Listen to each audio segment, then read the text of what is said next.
He is one of the most controversial figures in the world, hated by millions, marked for death. He is Dutch Parliament member Geert Wilders. Wilders believes the religion of Islam is violent and dangerous, and because he has said so publicly and persistently, he has given up a normal life. It was 10 years ago this month that Wilders began living under police protection. It began after the murder of Theo van Gogh, who made a film attacking Islam.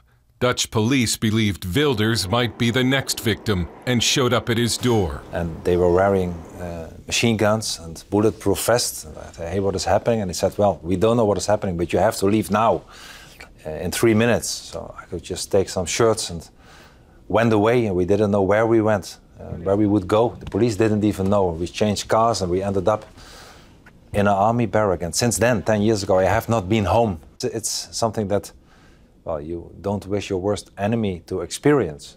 It's not only the threats, but it's the fact that you lose your freedom and your privacy. My wife and I lived for a few months in a prison cell in Zeist, where the Lockerbie suspects used to be imprisoned. Nowadays, we have safe houses. I live in a safe house from the state. Do you ever wonder if you made a mistake? Has this been worth it? Well, I'm sure I did make no mistake. I make mistakes every day.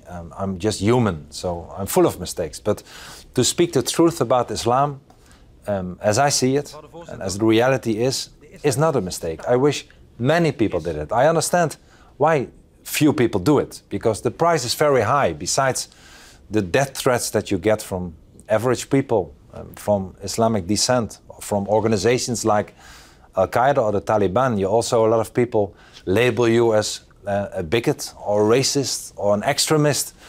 They try to hurt you in any possible way. You are sued, like I have been and will be again, by a criminal court or by another court. They will sue you, they will threaten you, they will label you.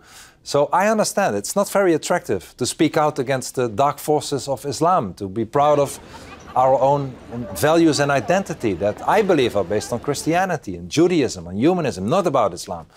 And you pay a very high price. So I understand that people don't do it, but people should do it. And what is happening with the Islamic State nowadays in the last few months has opened the eyes of so many people. So I hope it will change. You can't think of doing anything else? You never wished you had done something else to have a normal life?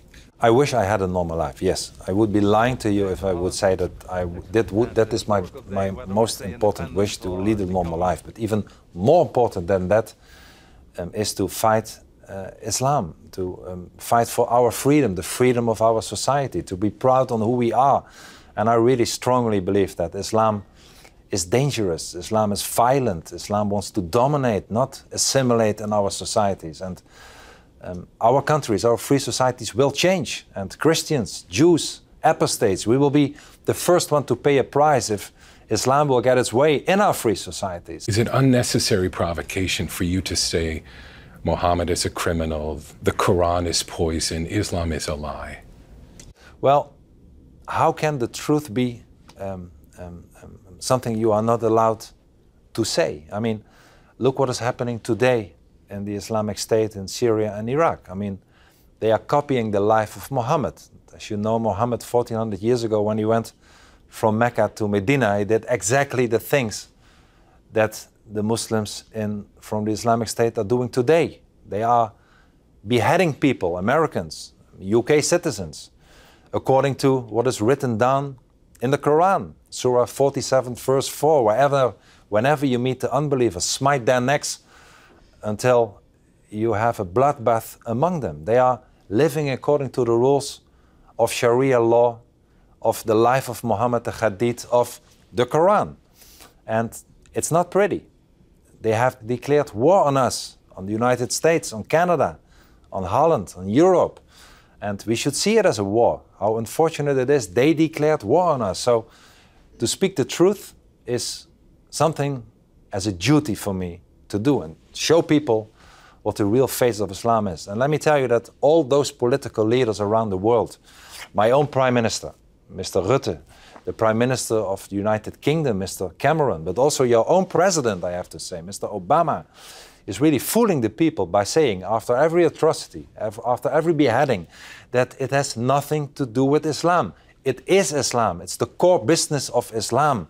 And we should be able to get rid of the political correctness and see it for what it is. And that's a violent, dangerous ideology that we are importing in our free societies. So we have to stand up and fight against it. And well, I see it as a mission. It's my personal mission. And whether you're a judge, a court, a Muslim who wants to threaten me, or a politician from another party, I would rather die than not be able to speak freely. Speaking of dying, some don't believe you'll die a natural death, that sooner or later terrorists will get to you, and they're planning to kill you at some point in the future. Yes. Yes. You know, it's better not to think about that every day, about the threats and what could happen to me or my family. It would be impossible to live by. So I don't, but you are right. It can happen. It can happen. Are you willing to spend the rest of your life in police protection?